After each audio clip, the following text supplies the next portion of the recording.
The year is 1876. The place is the Greasy Grass River, what the white men call the Little Bighorn, in the rolling hills of what is now Montana. A young Lakota warrior crouches behind his horse, peering through the smoke and dust. He is perhaps 19 years old. His name is Cetan Luta, Red Hawk. He has been fighting since he was 11 years old, when he went on his first war party under the great war chief Crazy Horse. He has already counted coup on enemy warriors. He has stolen horses from the Blackfeet. He has proven himself a man in a world where manhood is earned in blood and courage. But today is different. Today, the enemy is not another tribe. The enemy is the United States Army. The enemy is George Armstrong Custer and his Seventh Cavalry. The enemy has come to force the Lakota onto reservations, to take their land, to erase their way of life. Red Hawk looks at the soldiers in their blue coats, firing their carbines from the ridge. He hears the war cries of his people, the Sioux, the Cheyenne, the Arapaho, as they swarm up the hillsides. He sees the great chiefs, Crazy Horse, Gall, Crow King, leading the charges. He grips his bow. He touches the sacred medicine bundle around his neck. He prays to the Great Spirit. And then he charges. Red Hawk will survive this battle. He will fight in 20 battles over his long life. He will witness the end of the free Sioux way of life, the death of Sitting Bull, the massacre at Wounded Knee. But he will not surrender his identity. He will not forget who he is. He will become a keeper of history, a man who draws the battles he fought, who tells the stories so that future generations will remember. He will be photographed by Edward Curtis, the famous chronicler of Native Americans. His ledger drawings will be preserved in museums. His words will be recorded. He will die an old man in 1928 on the Pine Ridge Reservation, but his spirit will never be confined. This is the story of Red Hawk, the Sioux warrior who defended his people, the artist who drew his own history, a legend of the plains. To understand Red Hawk, you must first understand the world he was born into. He was born around 1854 or 1856, probably in what is now South Dakota or Nebraska. His people were the Oglala Lakota, one of the 7 bands of the Sioux Nation. But there is evidence that he was born Minneconjou, another Sioux band, and later lived with the Oglala. The Sioux were nomads of the Great Plains. They followed the buffalo, which gave them everything: food, clothing, shelter, tools. They lived in teepees that could be packed and moved in an hour. They were the most powerful native nation on the northern plains. But in Red Hawk's lifetime, that world was ending. The transcontinental railroad was slicing through the buffalo herds. Settlers were pouring into the Black Hills, sacred land that the Sioux had been promised forever. The United States government wanted the Sioux on reservations. Those who refused were called hostiles. Red Hawk's family was among those who refused. They stayed with the non-treaty bands, the free people who followed Crazy Horse and Sitting Bull. Red Hawk grew up in this world of constant movement, constant hunting, constant preparation for war. He went on his first war party at age 11, an astonishingly young age. He fought against the Blackfeet and the Shoshone, traditional enemies of the Sioux. By the time he was a teenager, he had already killed an enemy in combat. He was a warrior. The year 1876 changed everything. The United States government had issued an ultimatum. All Sioux who were not on reservations by January 31st, 1876, would be considered hostile. The non-treaty bands did not surrender. In the spring, the Army launched a 3-pronged campaign to force them onto reservations. One of those columns was led by Colonel George Armstrong Custer. Custer was a Civil War hero, flamboyant, ambitious, and convinced of his own invincibility. He had been ordered to locate the Sioux and Cheyenne villages and then wait for reinforcements. Instead, he attacked.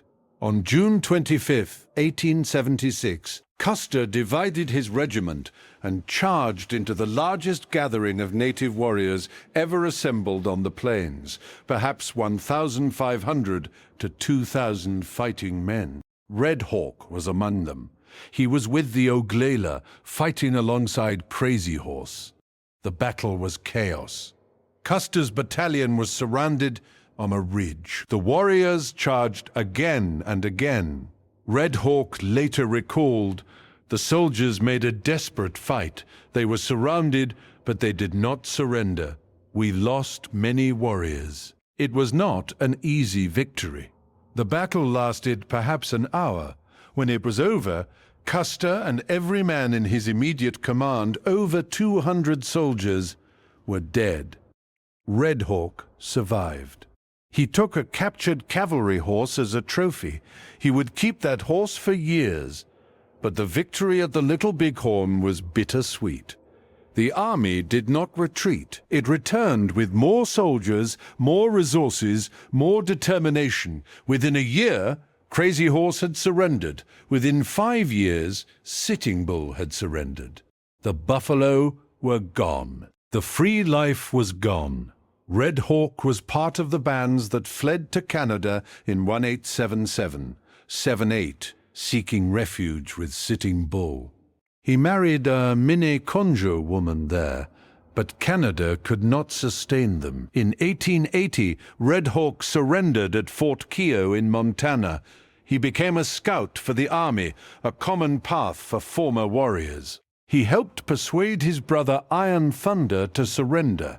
He was transferred to the Standing Rock Agency, then to Pine Ridge. He settled in the Wounded Knee district of the reservation.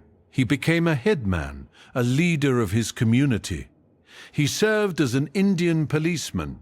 He adapted to the new world without abandoning the old. But Red Hawk did something remarkable. He did not let his history die. He became a ledger artist, one of the native artists who drew their experiences in the blank pages of ledger books, using colored pencils and crayons. His ledger book, now preserved at the Milwaukee Public Museum, contains over 100 drawings. They are not abstract or symbolic, they are specific, they are autobiographical. Red Hawk drew himself over and over again, wearing his warrior regalia, counting coup, stealing horses, fighting enemies. In many drawings, his name is written above his head. He drew scenes of the ghost dance, the spiritual movement that promised the return of the buffalo and the expulsion of the white man. He drew the special shirts worn by ghost dancers, which were believed to be bulletproof. He drew peace councils, warriors returning to their wives, and even a humorous scene of an Indian riding a horse with an umbrella to shade himself from the sun. The ledger book was captured by the army after a battle at Wounded Knee Creek on January 8, 1891. Not the famous massacre of December 1890, but a later skirmish. The inscription inside the book reads, "Captured from the Sioux Indians by Captain R. Miller on Wounded Creek, South Dakota, January 8, 1891, and is a history of the ghost dance and the shirts worn by the Indians in the ghost dance. Was painted by a Sioux warrior whose name was Red Hawk. The book was purchased by the Milwaukee Museum in 1900. It remains one of the most important records of Lakota history from the perspective of a warrior who lived it. Red Hawk also left written testimony. He was interviewed by Dr. James R. Walker, a physician and ethnographer who worked on the Pine Ridge Reservation. Red Hawk described his spiritual visions and practices. He was a bear dreamer, a man who had received power from the bear spirit. He acted as a healer for his people. He had also endured the sun dance, the most sacred Lakota ceremony in which dancers pierced their chests and danced until the flesh tore free. He showed Walker his sun dance scars. He said, "Because of these, no Lakota will doubt my word." He also described a vision he had during a fast. After 2 days without food or water, he saw 4 women mourning as they circled the camp, followed by a warrior singing the death song. His grandfather appeared to him and told him to arise. He awoke, looked east, and saw the sun rising. He took his pipe and held it to the sun, praying, "Let my people with glad hearts behold a good day." A few days later, the vision came true. 4 men were killed in a raid, and their wives circled the camp mourning, while the survivor of the battle followed them singing the death song. Red Hawk was a man who lived in 2 worlds, the world of the spirit and the world of the gun. He understood both. He respected both. In 1904, the photographer Edward Curtis came to Pine Ridge. Curtis was documenting Native American tribes, believing that they were a vanishing race. His methods were often romanticized and staged, but his photographs are powerful. He photographed Red Hawk in Oasis in the Badlands, South Dakota. The image shows Red Hawk as an older man, his hair gray, his face weathered, his eyes deep and knowing. He wears a simple cloth shirt, a fur cap, and a medallion around his neck. He is not posing as a warrior. He is posing as a man. But his bearing, his straight back, his steady gaze, his quiet dignity speaks of a life of courage. The museum label for this photograph reads, "Born around 1857, Cetan Luta, Red Hawk, was an Oglala Lakota from the Oyaipi band. He was a warrior and great leader who fought with Crazy Horse and Sitting Bull at Little Bighorn, and also bore witness to the harsh realities facing the Sioux people in both resistance and surrender. This man lived in a complicated and painful time for the Lakota, but he and his people endured those hardships and retained their identity and traditions." Red Hawk died on March 29, 1928. He was about 72 years old. He was buried on the Pine Ridge Reservation, but his ledger book survived. His photographs survived. His testimony survived. He had done what he set out to do. He had made sure that his people would not be forgotten. So, what can we learn from Red Hawk? First, that memory is a weapon.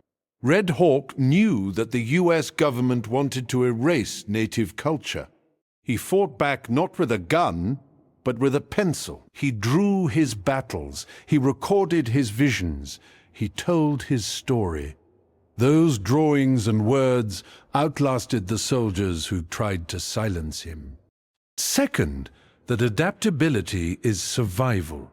Red Hawk fought against the army at Little Bighorn. Later, he became an army scout. Later still, he became a headman on the reservation, an Indian policeman, a healer. He did not let pride prevent him from adapting. He did what he had to do to keep his people alive. That is not weakness, that is wisdom.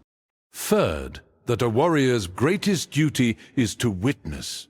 Red Hawk saw things that no one else saw. He fought in battles that were never recorded in official reports.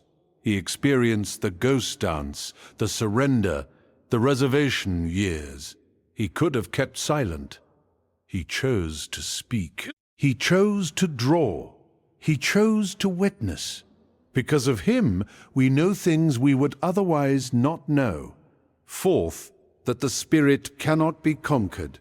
The army took Red Hawk's land, his buffalo, his way of life. They confined him to a reservation. They tried to make him into a farmer, a citizen, a civilized man. But they could not take his spirit. He remained Lakota. He dreamed bare dreams. He held the pipe to the sun. He drew himself as a warrior even when he was an old man living on a reservation. The spirit is not a place. It is not a thing. It is a choice. Red Hawk chose to remain Lakota, and he did. Fifth, that one person can carry the history of a people. Red Hawk was not a great chief like Crazy Horse or Sitting Bull. He was not a prophet like Wovoka. He was a warrior, a healer, an artist. But his ledger book is one of the most important documents of Lakota history. He carried the history of his people in his memory and in his drawings. He passed it down. He made sure it would not die. That is the duty of every person who has witnessed something important. Red Hawk fulfilled that duty. Today, you can see Red Hawk's ledger drawings at the Milwaukee Public Museum, the Wyoming State Museum, and other institutions. You can see his photograph in the collections of Mount Holyoke College and the Smithsonian Institution. You can read his testimony in books like Lakota Belief and Ritual and the Miller Collection of Sioux Indian Ledger Art. His name is remembered not as a chief, not as a famous leader, but as a warrior who defended his people and preserved their story. That is a different kind of fame. It is quieter, but it is deeper. The great chiefs are remembered because they led battles. Red Hawk is remembered because he drew them. Without his drawings, without his testimony, we would know less about the Battle of the Little Bighorn. We would know less about the ghost dance. We would know less about the Lakota people in their time of greatest crisis. Red Hawk did not just fight for his people. He remembered for them. He drew for them. He spoke for them. And because he did, we can still hear him, still see him, still learn from him. The legend of the Plains is not just about warriors who won battles. It is also about warriors who survived, who adapted, who kept the flame of their culture alive when everything was taken from them. Red Hawk was that kind of warrior. He did not die on a battlefield. He died in his bed on a reservation surrounded by his family. But his death was not a defeat. It was a transition. His spirit, his drawings, his words, his photographs passed into the keeping of museums, libraries, and the hearts of those who care about history. He is still here. He is still speaking. He is still showing us what it meant to be a Sioux warrior in the time of the Great Change. Red Hawk, Cetan Luta, a legend of the plains. Not the loudest legend, not the most famous, but a true one, a real one, a warrior who defended his people with a bow, a pencil, and a memory that refused to fade. This is his story. This is his gift. This is his legacy. Aho! Let the legend ride on.